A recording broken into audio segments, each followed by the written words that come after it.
curiós, molt interessant, que és l'ALPI, l'Atlas Lingüístic de la Península Ibèrica, que es veu que és un salvador de paraules, un instrument que els filòlegs van fer servir el segle passat per recuperar el patrimoni lingüístic i cultural de les llengües romàniques de la Península Ibèrica.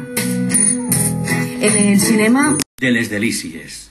Els matins de dissabtes i diumenges a Ràdio 9. Que li diuen Vicent García Perales. Bon dia, Vicent.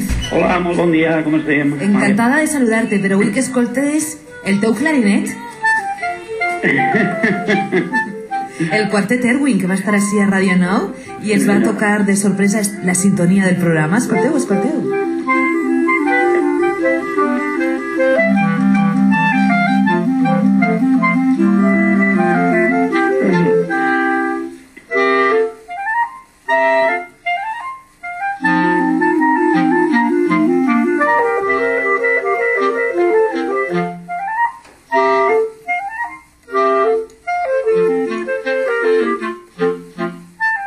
És deliciós, de veritat, Vicent? El quartet Erwin, toqueu...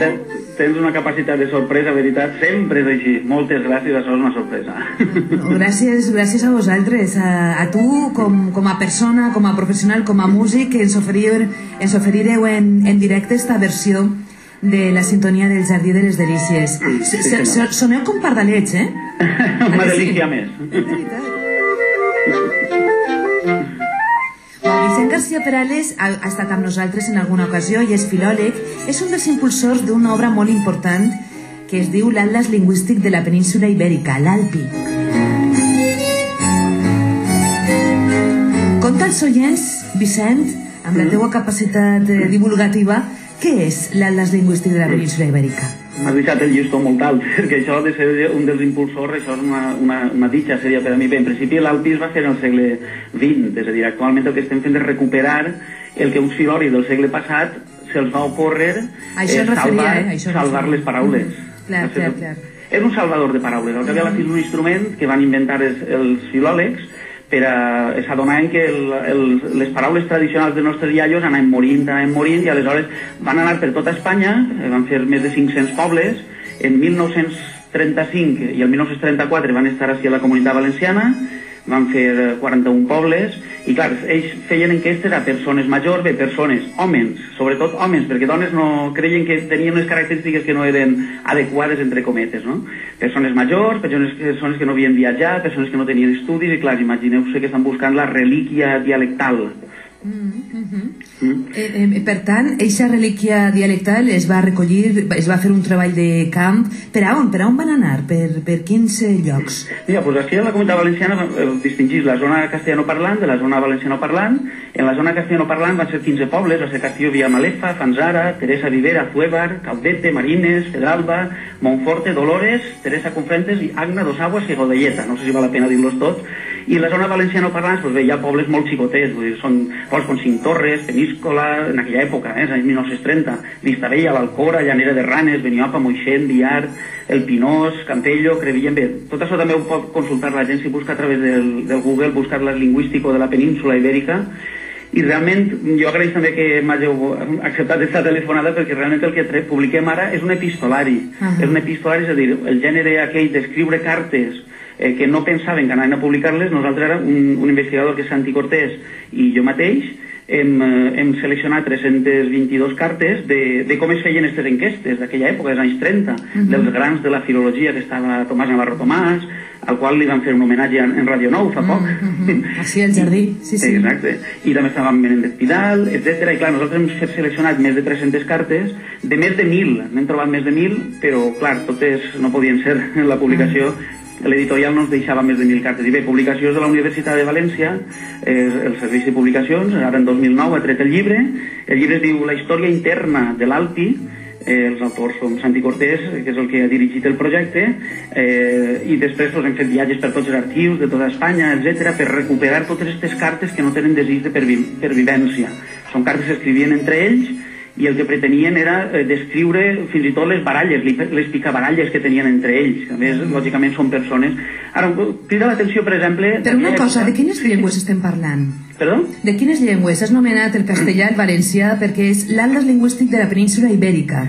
Sí, en principi volia fer només Espanya, era una de les d'Espanya, però després, clar, es va decidir que també entrava Portugal, que entrava Andorra i que entrarà a Catalunya Nord, és a dir, tot es va incloure. Que no va entrar a ser Canàries, Madeira, tota aquesta zona més, diguem-ne, aïllada, no va entrar. Les Illes Balears sí que van entrar. És a dir, que estem parlant de les tres llengües peninsulars, les tres llengües romàniques, el català valencià balear, el castellà i el gallec portuguès, perquè el basc tampoc es va incloure. Les conclusions que es poden extraure de l'atlas lingüístic de la península ibèrica de l'Alpi, sobretot és la riquesa de la varietat de les llengües, no? Dels dialectes especialment, no? Exacte, és a dir, una de les conclusions és la capacitat que tenim d'una mateixa llengua de pintar de diferents maneres. És com una paleta de colors que tenim el roig, però hi ha 50 rojos, i això moltes vegades els comunicadors sabem que necessitem diferents matisos, i l'Alpi, diguem-ne que comprova, és a dir, que demostra que hi ha una riquesa cultural, una varietat impressionant. Aquesta eina màgica que tenim, que és la llengua, que igual serveix per a cridar als animals, que igual serveix per a cridar a les persones, i que té una varietat impressionant. Bueno, ja ens has explicat que l'han fet filòlegs compromesos amb la realitat de la llengua, que consideraven que la globalització com a fenomen era negatiu perquè es destruïa el parlar tradicional i quotidià. El llibre que publiqueu retrata la societat del segle passat? Perquè són cartes, ens has dit, entre filòlegs. Exacte, podríem dir en aquest sentit que són filòlegs conservadors. En principi penseu que els professors de llengua, si fora per nosaltres, parlarien llatí encara, vull dir que sempre estem conservant, i aleshores era gent, Tomàs Navarro Tomàs, Ramon Méndez Pidal, Manuel Sánchez Guarner, etc., dels més coneguts, que volien rescatar aquest patrimoni. És com un moble vell. Tu tens un moble vell i hi ha gent avui en dia que el rescata, que el pinta i se'l posa a sa casa. Jo crec que podríem... És el mateix. En els anys 30, els iaios es feien enquestes i agarraven mitges paraules, i jo crec que actualment les podem pintar i utilitzar-les en la llengua que tenim actualment. Paraules, no sé, del tipus rompre el dia, gardes, manolls, el llibrell, el mugrons, partelles, vull dir, paraules tradicionals valencianes que han anat trencant-se a poc, i s'han recuperat en aquest projecte. El problema és que ha sigut un projecte tan ambiciós com desgraciat, perquè no s'ha publicat, el projecte no s'ha publicat, hem publicat les cartes, però el que eren els mapes que volíem fer de tota la península ibèrica no s'han publicat. Nosaltres hem triat també un número, pot ser simbòlic, hem triat del 1910 al 1976. Són 66 anys de cartes, 66, un número del dimoni pot ser. És un projecte desgraciat i jo crec que li toca la desgràcia fins i tot el període d'anys que hem triat.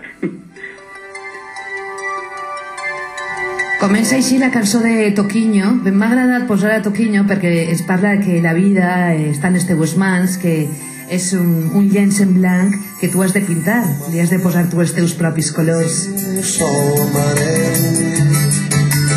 En portuguès. Ens deies que precisament en les llengües, amb aquest treball, amb l'Alpi, es demostra que la llengua és una paleta de colors amb la qual podem pintar i dibuixar i riure i plorar i cridar els animals i les coses i els objectes, però de diferents maneres, no? Depenent del lloc on ens trobem. Exacte. La gent pensa sempre que hi ha una manera correcta de dir les coses, però no hi ha una manera correcta, sinó que n'hi ha 10 o 15, depenent del matís que tu vulguis donar-li a la paraula. Posa'm un exemple concret, és possible? Em pilles un poc així, però en principi, clar, no és el mateix, si vols que posem un exemple exagerat, no és el mateix quan diem anar a fer de ventre, que anar al vàter, que anar a l'excusat, que anar al comú, que anar a on diem, cada cosa té el seu moment. En una conferència en públic no diríem que aquestes persones, vull dir que això sempre adaptes un poc al context. És veritat, allò d'anar a fer de ventre, eh? O anar a fer floretes, que diem al poble. Sí, a fer floretes, sí. Com el florero. Bueno, vos donen l'enhorabona, Vicent García Perales, i si els oients estan interessats, que ho consulten en la pàgina web, en l'Atlas Lingüístic de la Península Ibèrica, eh? Exacte. Ahí està tota la informació. Tinc un blog també on recull tota la informació actualitzada, que és atlaslingüístico de la península ibèrica.blogspot.com.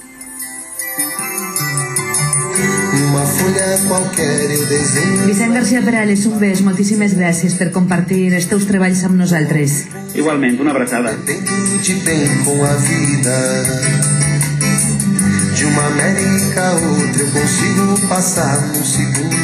De vent endins, la veu que excava buscant jardins. Els teus